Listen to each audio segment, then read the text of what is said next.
Sanibona, ngaphambi singene kwivideo namuhla, ngithi angithathe lethuba ngibonge isupport nothando nesikhombise lona lingaphezu kokucabanga kwethu. Siyacela niqhubeke nisupporte njalo ngokubuka amavideo ethu, ungakhohlwa ukukhomenta, ushare, ulike. Siyafisa ukuzwa umbono wakho. Sicela ke singene kwivideo namuhla. Minister, we don't want ANC comrades in our cities. We don't want them. So I don't want us to, that's our view. I don't want us to create an impression now that we're having this halapalu, because we're in this mess because of those very comrades. Kunombuzo obuzwe lapha ku-portfolio committee. Othi ngaba ama-members we-ANC awafanelanga nawo nanikwa amathuba njengawo bonke abantu efuneka banikwa amathuba eSouth Africa. So ngaphambi singene kuleyo mpendulo nalo mbuzo loyo, ngiyafisa ukuthi ngikucaphunele umama lo obuze lo mbuzo lo we-ANC.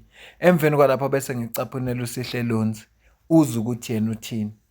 Ibalekile lento ekhulunywa la ngoba ithinta amasitha lawa afuneke atrain i-youth ibe nama-skills ukuze abantu bezokwazi ukuthi baqasheke kangcono okanye bekwazi ukuziqalela bona imisebenzi yabo. Ilokho okufunakalayo ngoba kubalekile ukuthi uma umuntu efuna umsebenzi abe nokuthiza nakhe esandleni, and siyazi ukuthi kunemali ekhishwayo iye kumasitha ukuze atrain abantu, agcine la masitha angatrainanga muntu kodwa abe izidleke lapho ama-comrade akwazi ukulutha khona noma kanjani. Asike sicaphune sizwe ukuthi utheni uSihle Lonzi. Enkosi Sihlalo, I don't have many questions to you, Minister. But yeah, but my 18 minutes will be just fine. Unlike you, Msezana, you wasted your time. I will not do the same. Firstly, maybe, Minister, I need to go to the narrative that has been driven around of comrades of the ANC not being eligible to be appointed or to be employed anywhere. I would want to touch base of saying maybe in the room we must admit that in our time of leading, there were criminal offenses taking place and illegal acts that took place. But thinking and sitting here, over 8 million people voted for the ANC. Now, do we sit in this room really and every day try and justify why ANC people can't get appointments, can't get employment simply because they are aligned politically with the heads of ministers and other departments?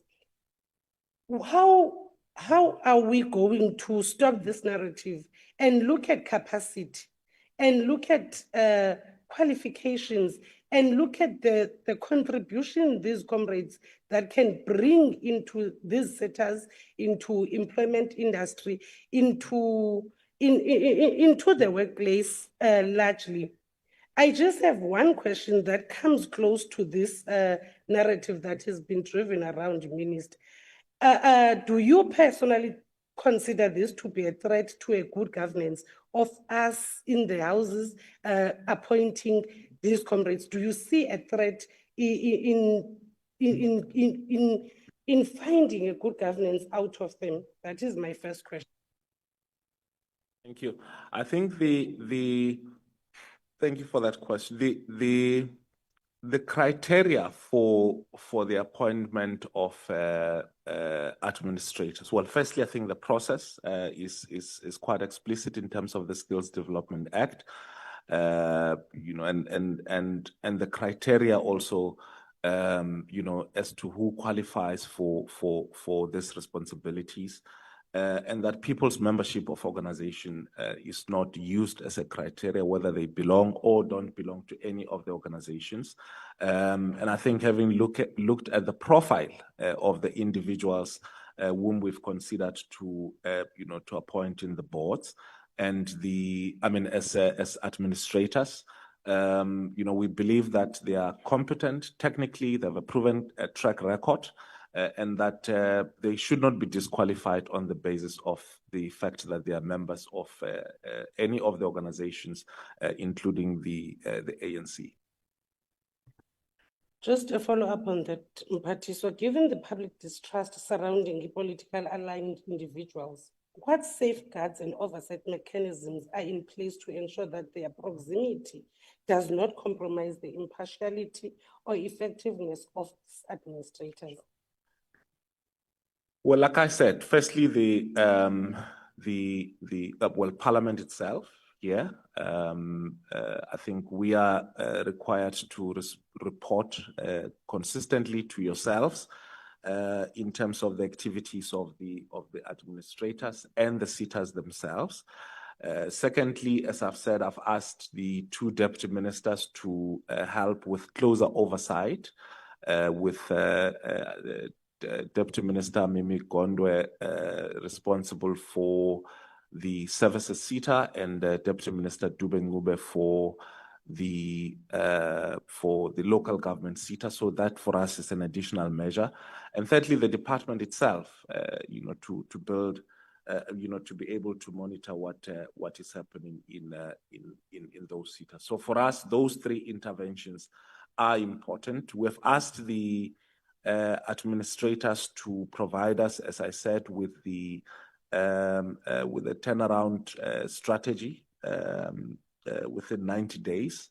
And I think there are already elements, of that strategy being presented by them, and we will hold them to account. The DG has indicated that together with the skills branch, they've signed service level agreements and various performance-related agreements. So, we think that those would be important landmarks in making an assessment of the work of the administration. I know that part of the concern is how long these administrators would be. It's a temporary intervention for 12 months to lay the basis and foundation, for a new accounting authority within that 12 months or even less than that. Thank you. Okay.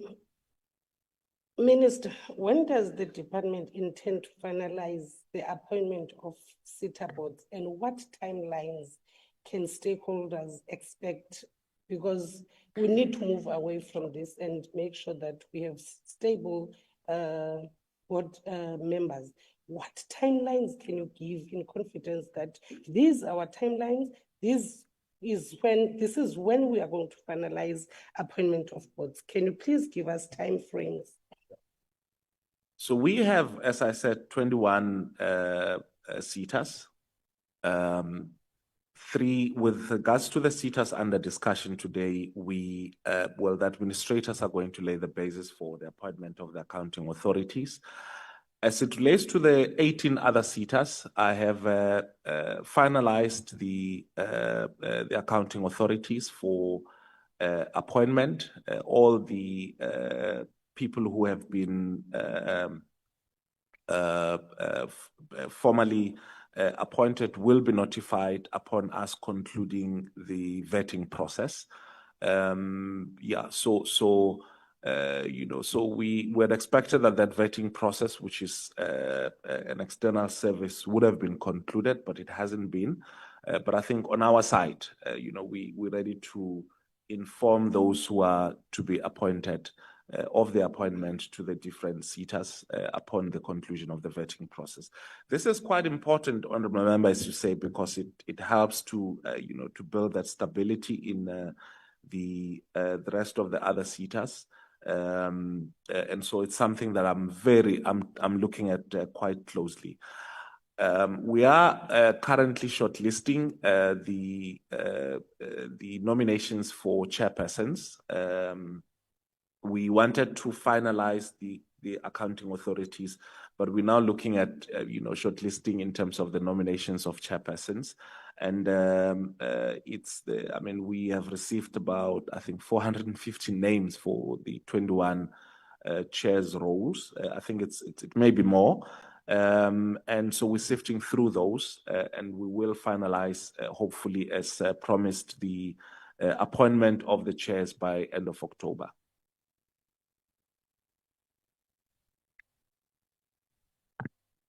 Minister, we have always, as the committee, found the oversight very weak by the department over these sitters. What plans do we have in place to ensure that oversight will be played thoroughly by the department? Because we have always noted that it is mostly now our duty as portfolio to try and fill the gap that is in between the department and these sitters.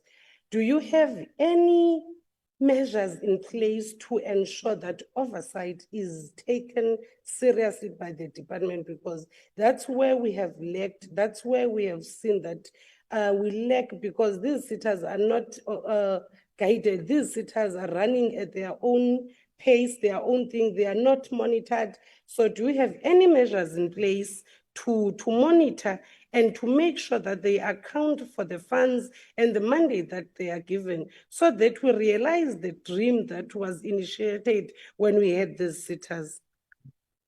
Thank you. We have to strengthen oversight. I fully agree with you of the sitters. And strengthening oversight means that we will have to closely monitor expenditure patterns in the sitters. It also means that we will have to work closely with the Auditor General of South Africa in taking serious the reports that comes from the Auditor General. But it also means that we have to ensure that there are consequences, not just for the, for the accounting officers, but also for the accounting authorities, if we suspect that there may be, misconduct. And I think swift and urgent action has to be introduced. So part of the Seta reforms that we're looking at is basically how do we make sure that not only do we have good financial governance, but we also have delivery. We also have impact in terms of performance. So monitoring levels will also include that. As I said in the opening statement, we are looking quite closely at the Seta reforms in terms of what needs to happen. So part of those will include Setas, or should include Setas, collaborating not only in terms of learner management systems, but also collaborating in terms of, finances, human resource, labor relations, and so on and so forth. So those, I believe, will help us, with better oversight of Setas. Okay. In your opening remarks and the presentation that was given to the House today, Patrice, you were very confident that you followed right procedures in appointing these administrators. Since two have already taken you to court, are you confident that you will not be found guilty or out of law in the courts of law? Because that is the only space that will actually say that you did things in accordance, because they really believe that you took an unlawful decision. So are you confident that you are going to walk out free in that court? Thank you. Firstly, I think if we take decisions on the basis of either fear or lack of confidence of what the courts will, or how the courts will prevail, I think that will basically paralyze us. Secondly, we have made sure that we, tick all the boxes that needs to be ticked in terms of, the requirements of the Skills Development Act. So we did that to the best of our ability. We also ensured that when we got legally challenged, we present our case as best as we can. And I think it's about we don't have to preempt the outcomes of the court. One or two people have asked me this question: are we confident that we're going to win the case? I don't think there's anybody who can go around saying they're not confident in winning a case. We think that it's not just about winning the case. I think it was we believe the right decision to take, but a right decision is not enough if it does not follow the process. So we made sure that we follow the process and that we apply our mind and that it happens rationally. So that's in terms of the putting the organizations under administration. So we're quite confident that it will happen. I said to some people that when Kaiser Chiefs plays with our favorite new kid on the block, Orbit TVET College, and they ask the coach of Orbit TVET College if they'll beat Kaiser Chiefs, he will confidently say we'll win. So let's not let it descend into that route. No, the coach of Thank you. the coach of Orbit will be right against Chiefs. Yeah, it's a tight check. No, I think maybe before I go to my last question, Minister, maybe just a reminder of saying the good responses we get from your side and the DG are not enough when we are not going to see or realize the mandates of the sectors, because we get sleepless nights. All of us in this room, we may act bold and beautiful like yourself and Karabo, but it does not assist. It really does not assist, because the dream and the mandates are not met, and it makes us weak.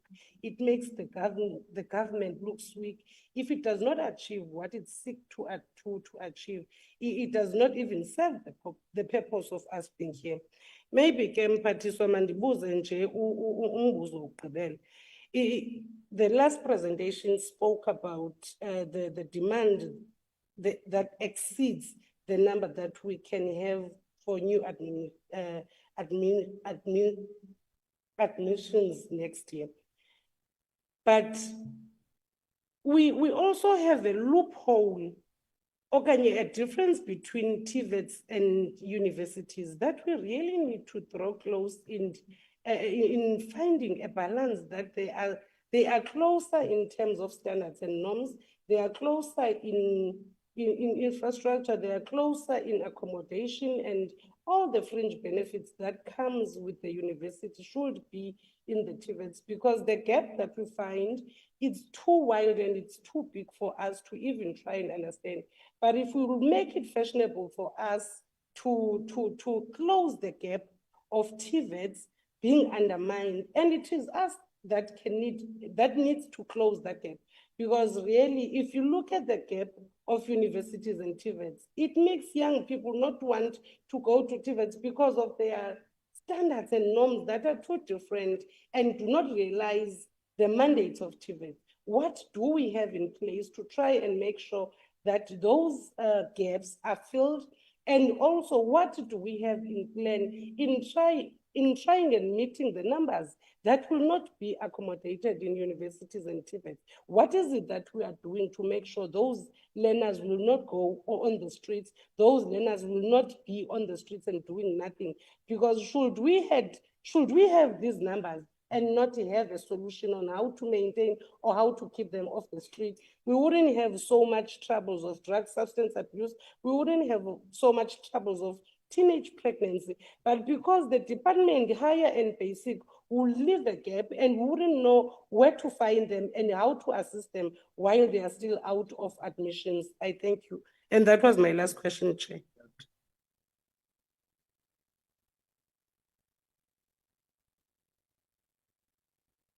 Minister. Thank you. Firstly, I must say I agree with you, Honorable Member. I think we need to think hard about I think almost 190,000 surplus students. I've said to the DG and DDGs, especially DDG for TVET and DDG for community colleges, that we will have to work around the clock so that by the end of November, we find a way of making proposals that will help us up or redirect the traffic towards TVETs and also towards community colleges.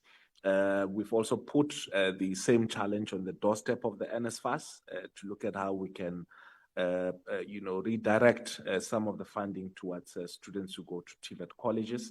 So it's something that we are looking at quite strongly. We're also looking at collaborations with some of the state-owned enterprises, looking at the role of private higher education, looking at also the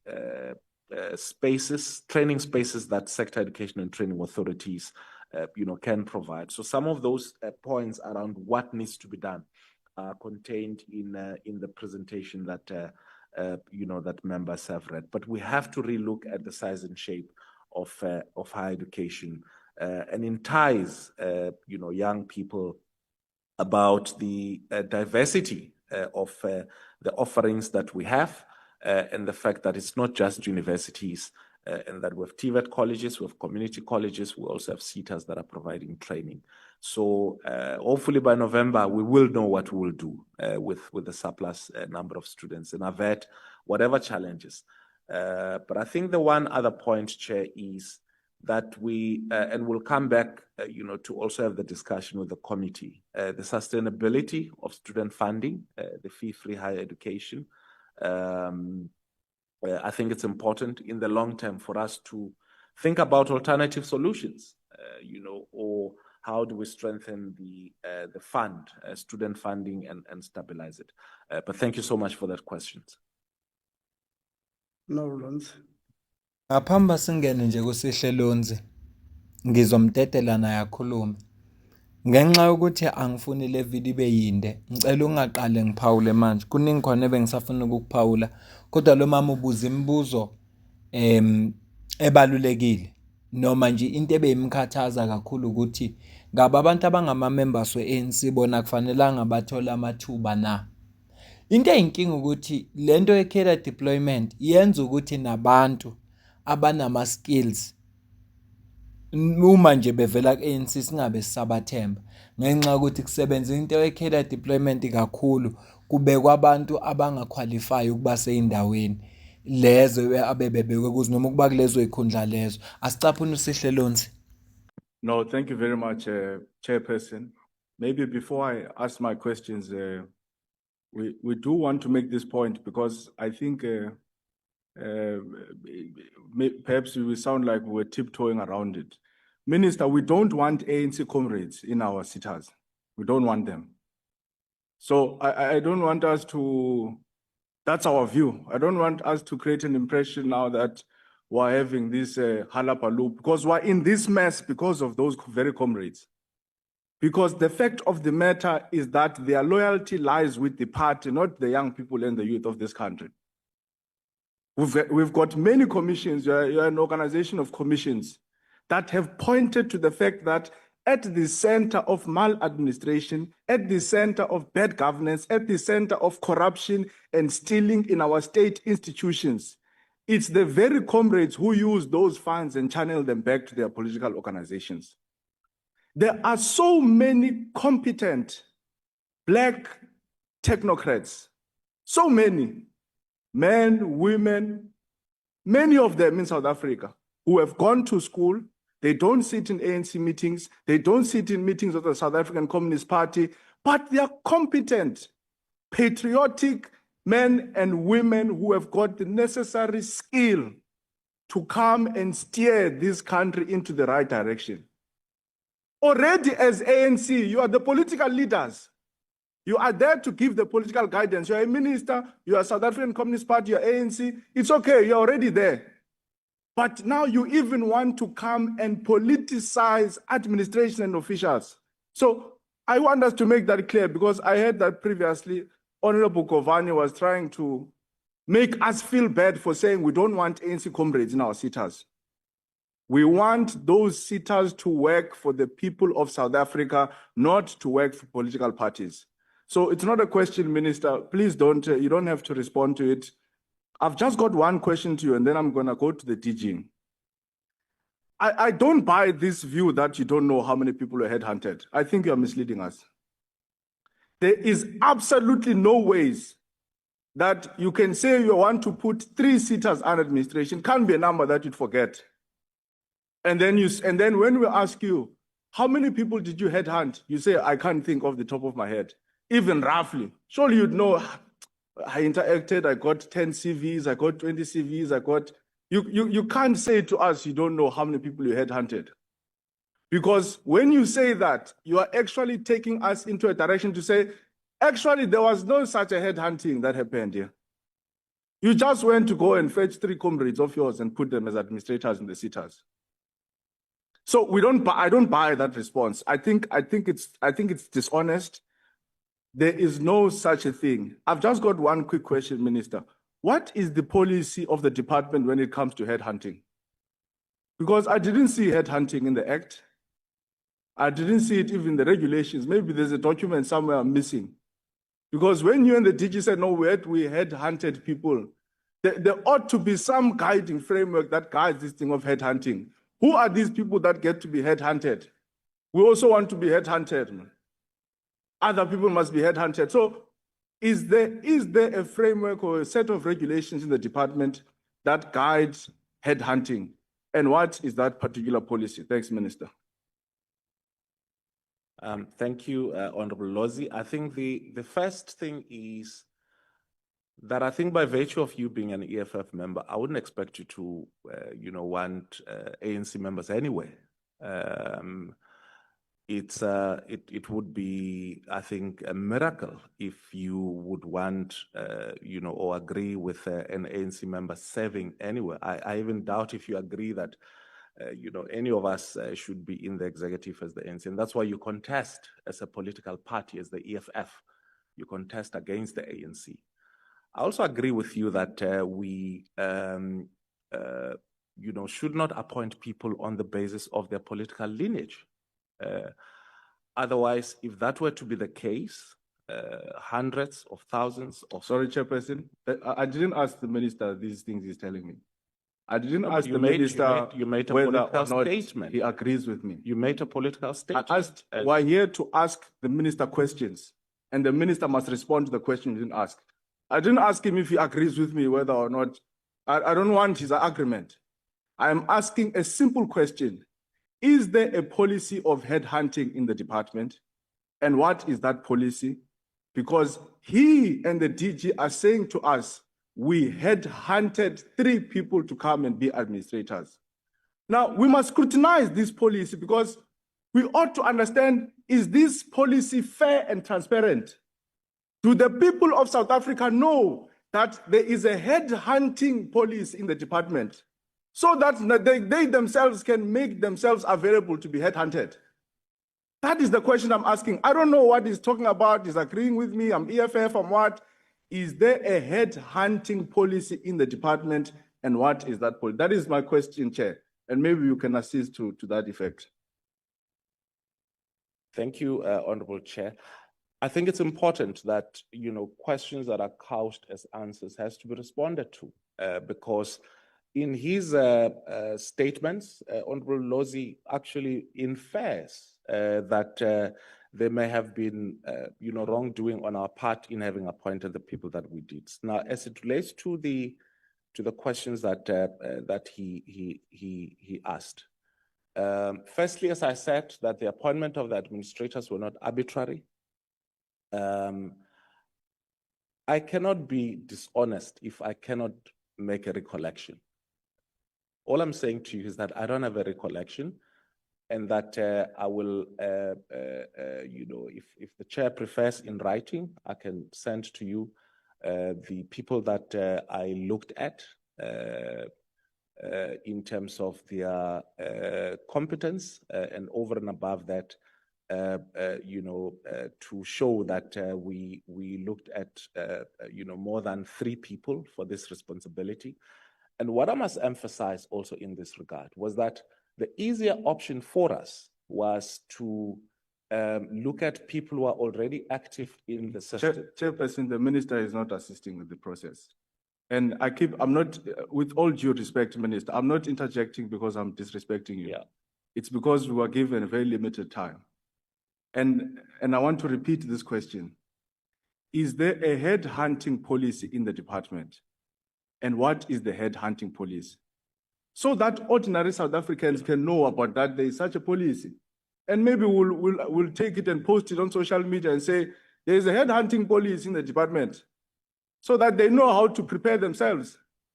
unless this headhunting policy is only sent to certain individuals who know that they can receive special calls from the minister. Simple question, Chairperson. Is there a headhunting policy in the department, and what is that policy? Because the minister and the DG are saying they headhunted people to come and be Seta administrators. Can I respond to the question to the best of my ability, Chairperson? I think that's important. I suppose that's what we've been asked here. With regards to the appointment of the administrators, and there's various laws that guide us in this regard. In the case of the appointment of an administrator, because it is not based on any representativity, it's about an immediate intervention in the case of a crisis. Firstly, there was no need for us to do a public call. There was no need for us to make an advertisement.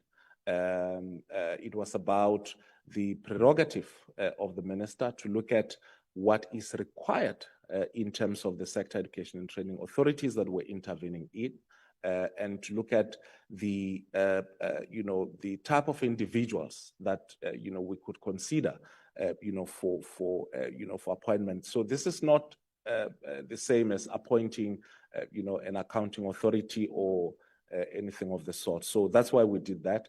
And I think as it relates to the headhunting policy, the DG will respond to that.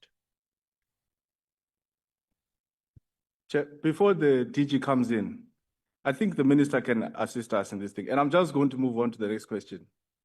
Remember, we're not here to catch you out, Minister. We're actually assisting each other to make this department work.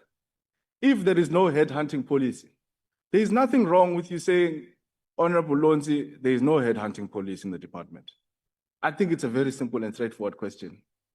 Unless there is, and the DG will tell us, but a whole minister can't not know whether or not there's a headhunting policy in the department. Can't say no with respect to headhunting. We are throwing the DG under the bus. DG, deal with it. You should know. You should say, yes, there is a headhunting policy. The DG will explain it. Or no, there is no headhunting policy. Then we move on to the next question. Honorable Chair, what I did was to explain the process as it relates to the appointment of these administrators and to illustrate that my actions were not irrational and that they were based on the best interest of these particular Setas. When I say that the DG will respond to the question, I'm not throwing the DG under the bus. That's his role as the accounting officer. Thank you. DG. Very much. In this regard, there is no headhunting policy, and I think that's the specific response. No, thank you, DG. Okay. I think that's all I wanted. Took us about 10 minutes to just understand whether or not there's a headhunting policy in the department. I'm not asking whether or not the minister took a rational decision. I'm still coming there. You are the ones who came before us. We've never used the word headhunting, by the way. In the letters we wrote to you, in the submissions we made today, not once did we make any reference to headhunting.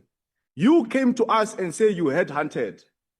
So we're saying, if you headhunted in the spirit of fairness and transparency, then we ought to know what does it mean to headhunt?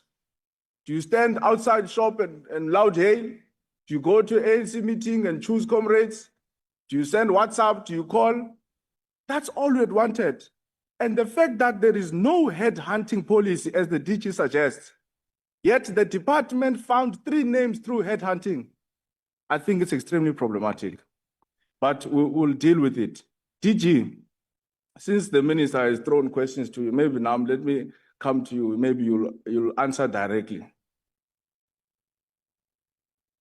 Was there a formal written instruction in terms of Section 14A, which was issued to the 3 Setas prior to their dissolution and placement under administration?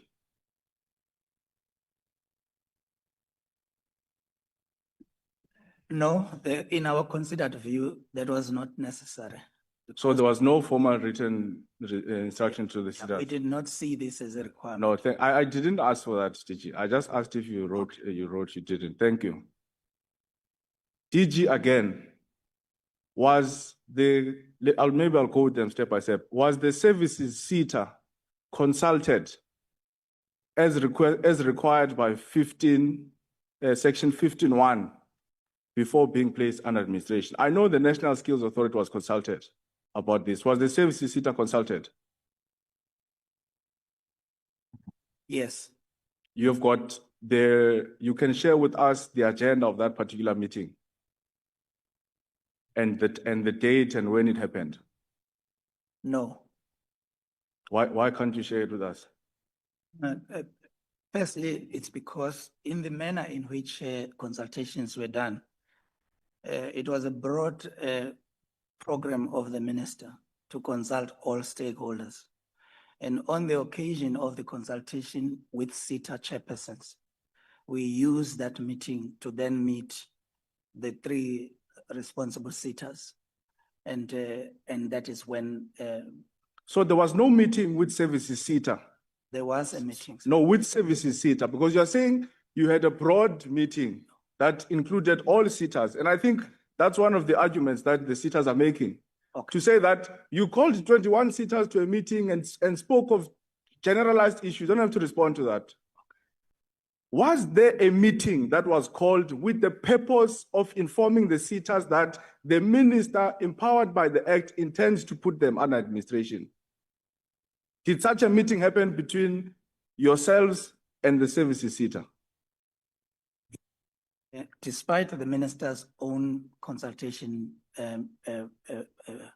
programs, I was even present in a meeting in which, after the meeting in which we had all Setas present, we convened a special meeting With the with services the Seta? three Setas. With the three Setas? Yes. And you informed them that the minister intends to place them under administration? Firstly, we provided them with the reports, at our disposal.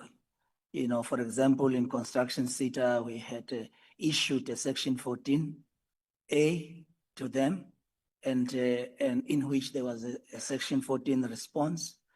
You see, now there's a problem here, Chair.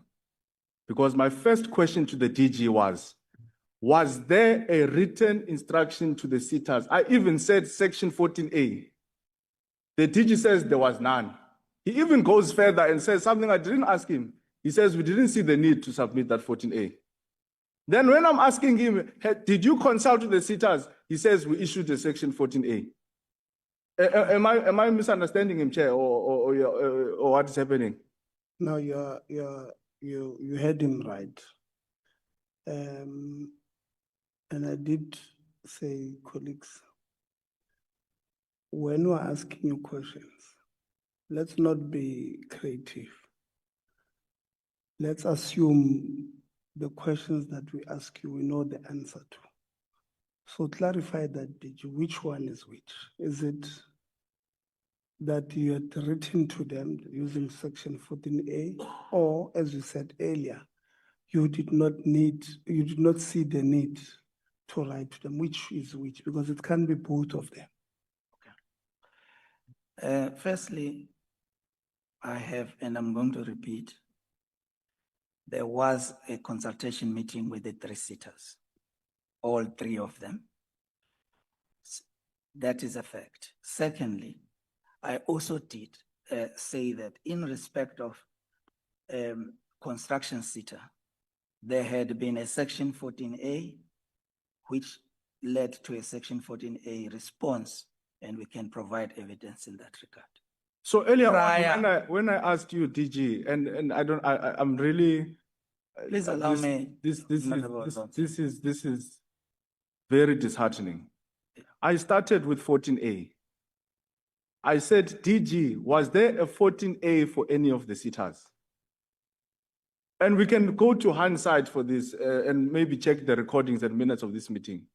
And the DG said there was no 14A. He even said we didn't see it necessary.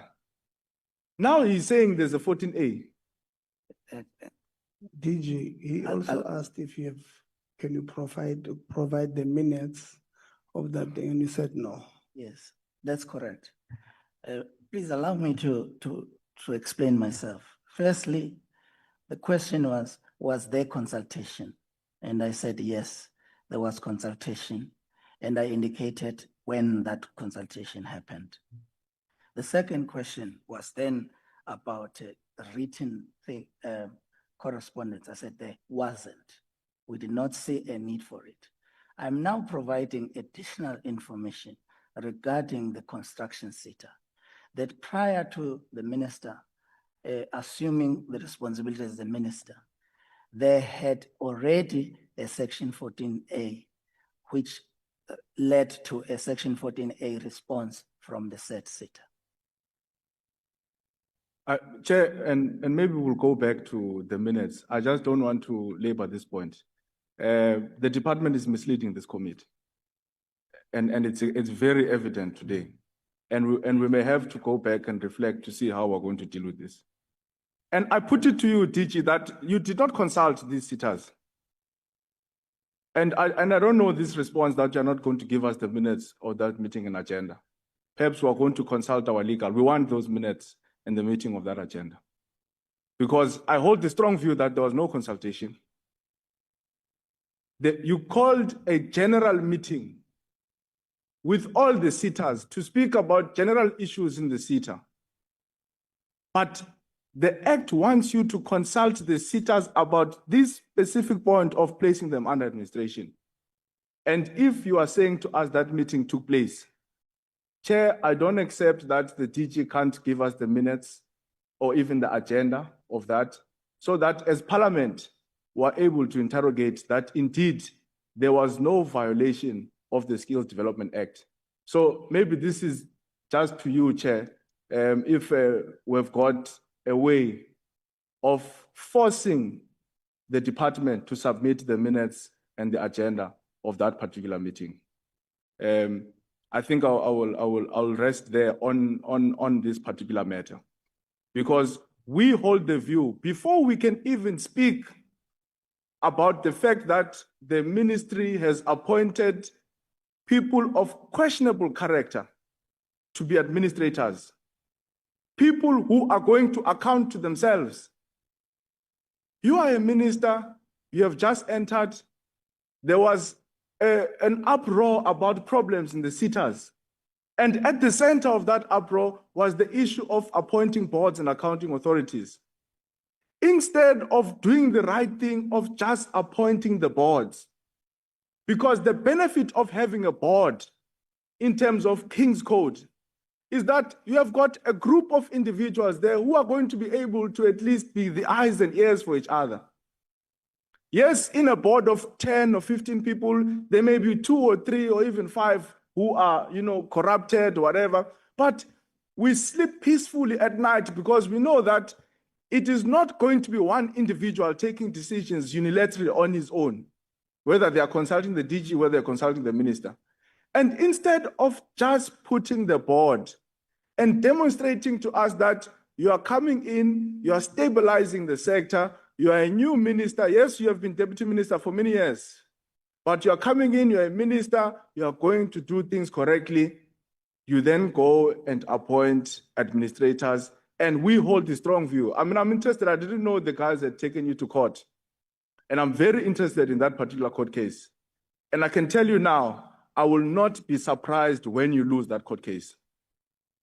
Because by just listening to the responses of the DG today, already we can pick up that there are many questions to be asked around the process which was followed to appoint these particular administrators. You started with headhunting, headhunted without a headhunting police. Then you came in with Section 14A, you came in with 15.1. Then you say to us, you don't want to give us the minutes of that meeting and the agenda of that meeting. Then why are we here? If we're not going to be able to understand what happens in meetings that take such decisions that are able to impact the sector and impact our sitters. So we're going to get those minutes. And I think, Chair, I'm not going to be asking any more questions really to both the minister or the DG. I think I've received the answers that I requested, because I did write to the minister, by the way, and his office responded and said they're going to share the letter with him, asking these questions, and he didn't respond. And I was not surprised that he didn't respond, because I know they didn't follow these things. They didn't. And today, if there was anything that we got out of the interaction we had both with the minister and the DG, is that they themselves know that they didn't follow this particular legislation. So that is what we're dealing with here. It seems our ministers simply don't want to learn to do things correctly. That's why I'm saying portfolio committee meetings and parliament, you are actually the ones who are making them very toxic spaces and environments. Because it's like, well, here we're trying to catch you out when you can simply do things correctly. When you entered, we said to you, Minister, you have an opportunity to start on a clean slate. Don't repeat what those who came before you did. Don't want to come and prioritize friends, comrades, and want to put the hand in the cookie jar. Do things correctly and history will judge you. The students, the young NEET youth will thank you, because they will see that the Setas are starting to do their work. But you are off to a bad start.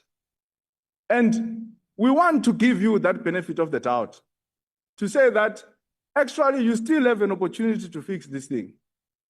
It's either you are going to fix it and correct it, or you are going to want to dig your heels in, and you are actually just going to create a more crisis and a mess for yourself. We still want to give you the olive branch. We know you have just entered and give you that benefit of the doubt. The decision is yours. Are you going to dig your feet in even when you have done something wrong? Or are you going to humble yourself before South Africans to say, this thing may not have gone the way we want, and through humility, we want to correct it. Thank you, Chair. Thank you. Xolisa nokuthi ividi beyinde kangaka, kodwa ngiyathemba ukuthi uzoku-understand ukuthi i-meeting ye-7 hours, ye-7 hours uma uzama ukwenza ivideo ngayo, futhi ubalekela ukuyisummarize ngoba kunezinto ozozishiya. Ila engibona ukuthi angiyidedele mane ibe yilesikhathi eyiso. Ngiyazi ukuthi kule channel asiwenza amavideo abemade kangaka, kodwa isimo kulokho siyangiphoqa ukuthi angiyenzi kodwa uma uyilalela, so uhamba nayo ilalela, uyabona ukuthi sikhona isidingo sokuthi ngiyidlale yonke le nkulumo kaSihle Lonzi. Ngoba inkulumo kaSihle Lonzi yedwa nje engaphendula uDG no minister u12 minutes yodwa. Uma sebephendula laba abanye, so isikhathi siyangezeka, kanti bekubalekile ukuthi ngimfake lo mama we-ANC. Yingakho ngithi ngicela ungixolele. Angihlosile khona ukwenza ivideo ende, kodwa ngiphoqwa isimo ngoba i-meeting ibe u7 hours, and lana ngizama ukukhiphela lezi zinto ezibalulekile kufuneka uzazi, ikakhulukazi ezithinta amasitha. Ngiyabonga kakhulu ngesikhathi sakho. Mina nawe asidibane kwivideo elandelayo.